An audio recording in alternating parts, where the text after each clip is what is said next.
Welcome to PCI Talk, where we keep up with the ever-changing world of communications and public relations with Public Communications Incorporated. Join us as our team of professionals bring you along on our journey with personal stories and industry insider knowledge from choosing an agency, to crisis management, and everything in between. PCI is a Chicago-based full-service communications agency serving clients that help our communities and the world in many industries, including healthcare, nonprofit, conservation, and more. Now let's talk. Hi everyone, welcome to PCI Talk. Today we are diving into the wild and wonderful world of social media writing.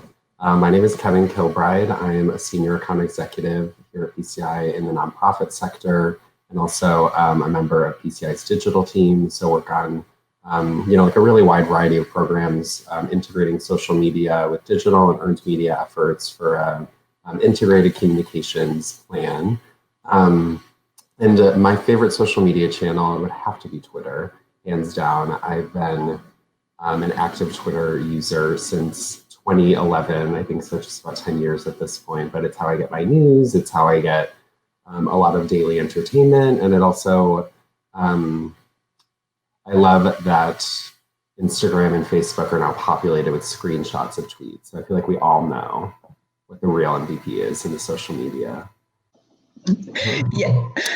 Hi, everyone. I'm Latisha Ellison. I'm an account executive at PCI and also a member of the digital team. So very similarly to Kevin, I also work on a variety of client programs, really integrated communications using digital communication and earned media as well. And Kevin, I really have to agree with you. I love Twitter. Twitter is also my favorite. I've been on it since probably about the same time that you mentioned, 2011. And I remember when I had my old phone, and there was just before smartphones, and I had to text the little 4144 to send my tweet to Twitter. And I remember that, and I loved it. And I still love Twitter. Same thing, get my news there. And I think people are really funny on Twitter. And it's really great to be able to join in conversations through hashtags.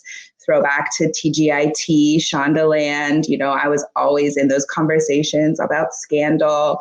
And now even more, like you said, the screenshots are on Instagram and Facebook, which I also love. What I love about Instagram now these days is how it's kind of evolved into more than just pictures, but also people who are writers. I'm a writer. We're in communications. We do a lot of writing. So I love to see people who are writers get really artistic and creative about how they're sharing their writing on Instagram. So that's come in pretty second of my top fave social platforms right now. Okay, so today we're talking about writing for social media.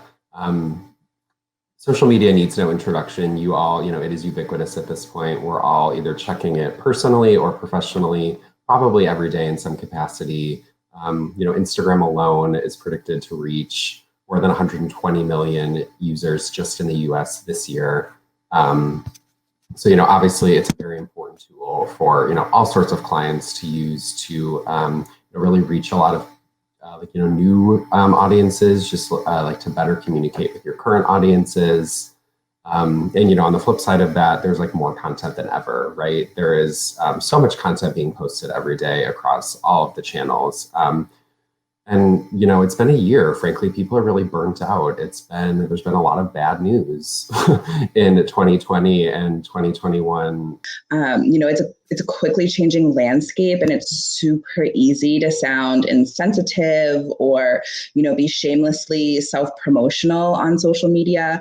So it's really important to remain cognizant of what's going on in the world and what messages are important to your audience. And it's important to kind of think about how do we capture that attention while still staying true to your mission and purpose. And a lot of that comes across through our writing, which is what we're talking about today. And something that we should be kind of keeping in mind all throughout the year, not just when kind of the chaos is ensuing. So Kev, do you have any tips? Well, let's just dive in, I guess, to our writing tips for social media. You have to keep it short and sweet. Like I already said, there's more content than ever being shared on a daily basis at this point. And it's really, really easy to get lost in that shuffle, to get lost in that news feed, if you don't capture the attention right away. So like, what's the most, interesting information? What's the most pertinent part of this message to that audience? And, like there are like a lot of easy ways to do that. I think a lot of people overstuff captions when they could, be letting visuals really like help, add some context and, share additional information that like allows you to keep the actual post shorter while still, saying everything that you need to say with that post. We always recommend using active voice. That's a great way to trim words down, and always have people edit your stuff. You can write, like you can be the best writer, and then you pass it to someone else, and they're always going to find some unnecessary words that don't really add a lot of value to that sentence or that message. So lots of easy ways to just keep it short, make sure, you have the best shot at capturing their attention from the gem. Yeah, peer editing is really a lifesaver. I know I'm always grateful for it. You can always trim down an extra word or two with another fresh set of eyes on it. And shout out to Latisha, who's done that for me many a times in the past. And something else that's really, really important when you're writing for social media, you have to be cognizant of the channel and who is on that channel. It's obviously something that is really important, like not just for social media, but your website, your email, like any external communications. You want it to be consistent. You don't want it to seem like you speak to your audience one way on your website, and then you have like a totally different tone of voice on your email newsletters, for example. But you do have to be cognizant of the fact that, like each of those audiences are unique, and they're, like looking for slightly different things. So how are you, tailoring to make sure that it's going to be the most effective? So, thinking about Facebook, like what do you see on Facebook every day? It's a lot of, like lighthearted, personal, intimate updates from family and friends, just like mostly pretty lighthearted. So, you really want to try to evoke that more personal connection. Whereas Twitter, super fast moving, very conversational. Things travel, spread very quickly on Twitter and change very quickly on Twitter. So it is a good, opportunity for, that really crisp language, shorter and sweeter than any other platform we're talking about. And, really try to make it a conversation. The way that the platform is set up, it makes it really easy to interact with folks, ask questions, respond to questions, help spread some awareness and things.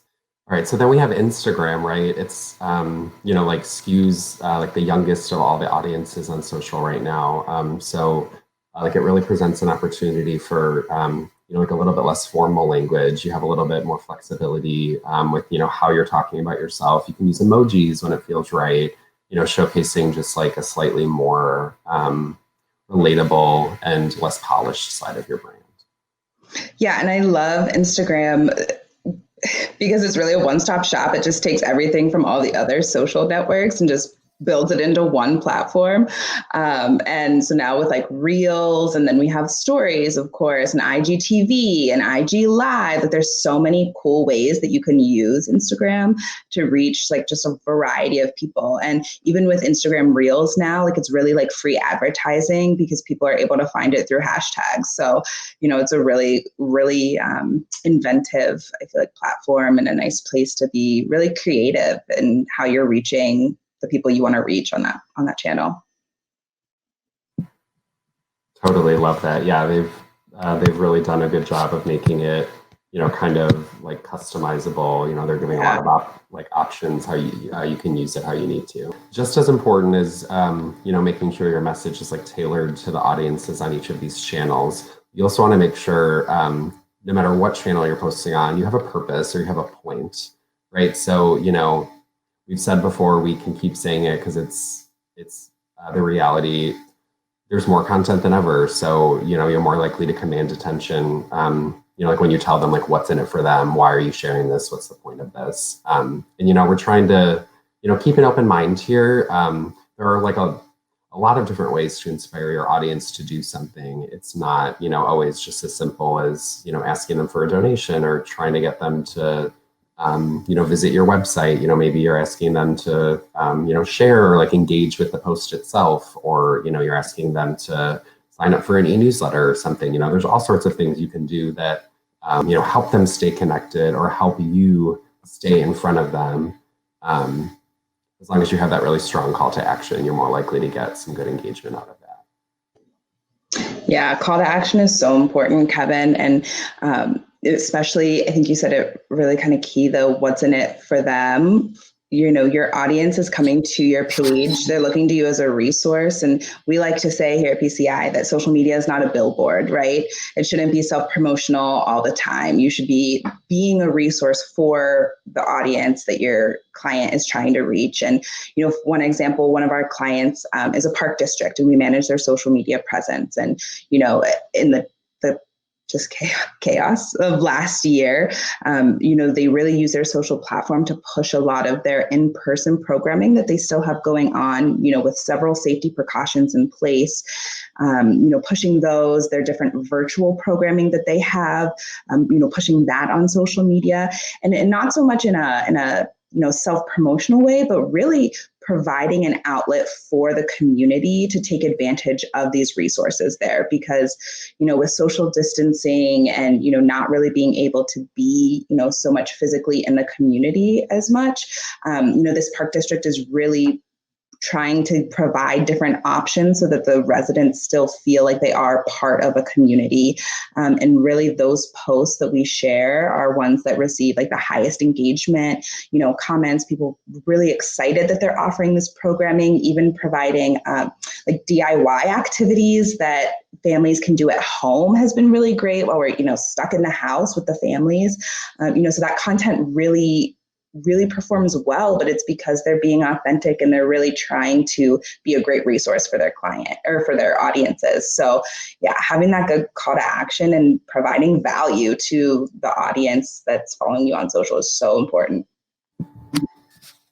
Yeah, crucial. I love that your team, you know, like did a good job responding to current events with, you know, like some helpful and like obviously very relevant content, and that always resonates well.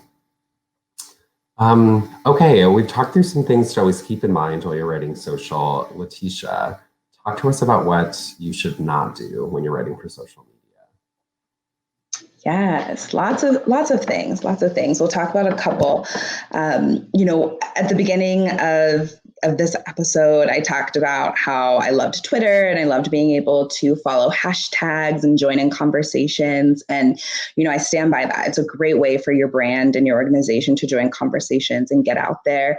But it's really important that your organization does research too, to see, especially if it's a trending hashtag that you think sounds great and like your brand should obviously comment on it. It's important to actually look and see what that hashtag is. For example, a couple of years ago, there was a hashtag why I stayed, and it was a super powerful moment where people were sharing, domestic violence survivors were sharing, you know, the reasons why they stayed in these abusive relationships. And it was a really powerful moment. And unfortunately, there was a pizza brand who saw that hashtag, didn't do their research, and sent out a tweet that was essentially pizza is hashtag why I stayed.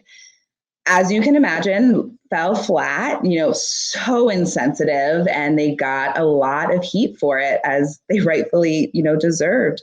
And so it's so crucial that you're really doing your research before you're, you know, carelessly wanting to comment on these trending topics that are either trending through hashtags or, you know, just current events that, you know, have happened in the last year, and we've seen that. And, you know, so really like the point of this message here is think through what you want to comment on and, you know, be really thoughtful in that. No, and you know, we've also just come out of one of the most divisive election cycles I think our country has, you know, seen in years, on top of a year filled with a global pandemic and our country, and you know, a national reckoning with race. And you know, some brands have wanted to come in and take a stand, and honestly, the public is looking, you know, for these brands to, you know, come out and say something. But it's important that if you're going to do that, you do it right, and it's authentic and transparent, and also the right timing. I know Gap, I can't remember if it was on election day or right around the time, they posted a GIF of a zip up hoodie, one side red, one side blue, and they zipped it up. And the caption was something like, we're all in this together, no matter what happens. And it was just really not the time. They honestly got dragged for it immediately on Twitter. People just, this is not the time. People were still very, heated on both ends of the spectrum. And it just really came across a little insensitive at the time, and they ended up pulling the tweet, pretty soon after it was shared. So, you just got to really read the room and make sure that if that's the kind of message you're sending out, that it makes sense at that time. I think that's an example that didn't work in the moment, but it could have worked, a few weeks later, but definitely not at that time. But there are some brands who have made commenting on these current events, they've done it right. Kev, I know there's a brand that you wanted to talk about that has been doing that really well. Yeah, we have to, if we're going to drag some that are doing it wrong, we got to give some love to the folks that are doing it right. Absolutely. And, we talked this summer a lot about, all of the different brands that were coming out, in response to the George Floyd killing and the subsequent protests. And, oddly enough, Ben and Jerry's, who, you wouldn't necessarily suspect a small ice cream venture out of Vermont to be, social justice warriors. But they, in June of last year, they put out a, really, really powerfully worded statement, in the midst of the, protests this summer.